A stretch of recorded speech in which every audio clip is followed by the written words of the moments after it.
एक राज्य था जो बहुत खूबसूरत था, जहाँ एक राजा अपनी दो रानी और एक युवराज के साथ रहता था। दोनों रानी और युवराज बहुत ही दयालु और भोले थे।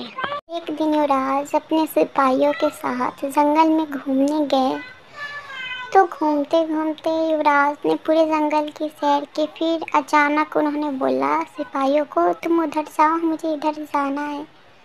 और यह बोलकर युवराज दूसरी तरफ जाने के लिए जाने लगे। तभी दोनों सिपाही बोले कि हमें आपके साथ रहना है, आपकी सुरक्षा के लिए। तो युवराज ने कहा, नहीं, आप लोग भी घूम लीजिए, हम घूम लेंगे और हम अपनी सुरक्षा खुद कर सकते हैं, युवराज है हम। यह बोलकर युवराज दूसरी तरफ चले गए। तभी वहाँ पे उन्होंने एक बहुत ही खूबसूरत और प्यारी सी लड़की को देखा, जिन्हें देखकर वो देखते ही रह गए। वो लड़की फूलों के साथ खेल रही थी और उसका ध्यान ही नहीं किया कि कब युवराज उसके पीछे आ खड़े हैं। थोड़ी देर वो ऐसे ही देख।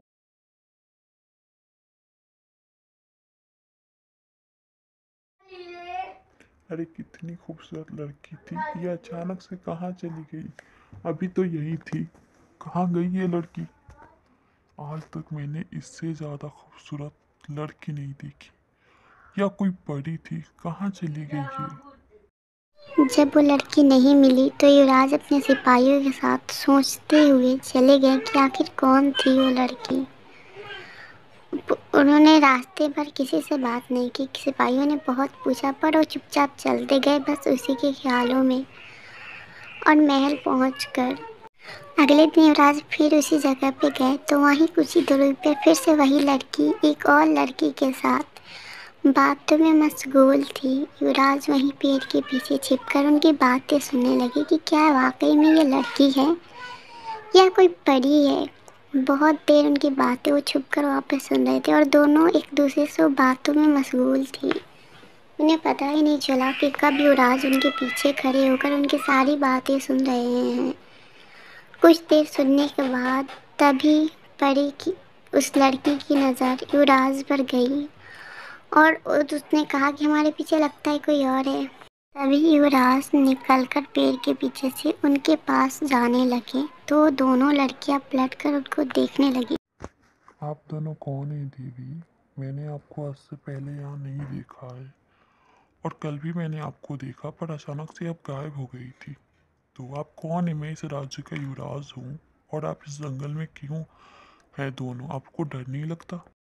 हम जंगल में ही रहते हैं, पास में ही हमारी एक छोटा सा घर है और हम भी इसी राज्य के वासी हैं और हम जंगल में ही आकर खेलते हैं। हमारा सारा काम तो जंगल में ही है, इसलिए हमें डर नहीं लगता। फिलहाल आप बताएं, आप यहाँ कैसे और जंगल में ऐसे कैसे आप आ गए? दोनों की बातें सुनने के बाद युवराज ने कहा कि आप हमें अपनी दोस्त बनाएंगे और उनके साथ बैठकर गप्पे मारने के लिए उनके साथ उन्होंने भी बैठ गए और बहुत देर तक सबने एक दूसरे से बातें की, अपने बारे में एक दूसरे को परिचित किया।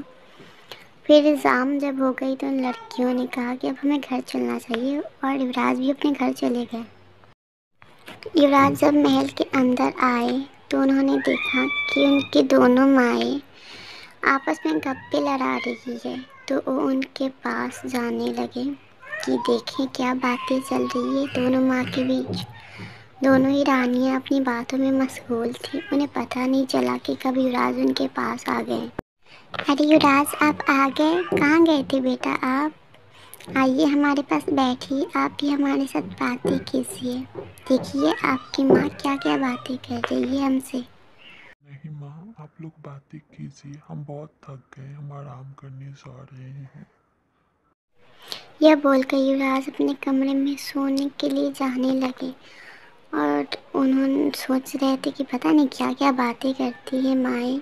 और वो अपने रूम में गए और जाकर वहाँ वो सो गए, ये सोचकर कि अगली सुबह फिर वो जाएंगे मिलने के लिए। और हुआ भी ऐसा ही, जब अगली सुबह वो गए वहाँ तो पहले से ही वो लड़की वहाँ पे मौजूद थी जिसका नाम रानी था। और वो बहुत दोनों ने बात। अरे अरे अरे अरे, तुम कितना हंस रही हो? अब तो चुप हो जाओ। इतनी छोटी सी बात के लिए तुम इतना हंस रही हो। अब चलो मुझे दादी से तो मिला दो। हाँ हाँ, चलो मिलाती हूँ तुम्हें दादी से। दादी ना तुमसे मिलकर बहुत ज़्यादा खुश हो जाएंगी। चलो इस रास्ते से जल्दी से हम घर पहुँच जाएंगे। तुम्हारी बातें ऐसी है, क्या करूँ, मैं अपनी हंसी ही नहीं रुक पा रही। दोनों अपने में गप्पे मारते हुए जा रहे थे और कुछ ही देर के बाद एक कुटिया के बाहर दोनों ही जंगल में आ गए। घर के अंदर आए तो उनकी दादी वहाँ पे बैठी हुई थी। उन्होंने न परी से कहा कि परी, तुम कहाँ थी अब तक बेटा, इतनी रात को आ रही हो घर, और साथ में ही कौन है? दादी मैं तो जंगल में ही थी, और ये युवराज हैं इस राज्य के, युवराज हैं ये। दादी मैं कहाँ जा सकती हूँ आपको छोड़कर, बस जंगल में ही तो घूम रही थी।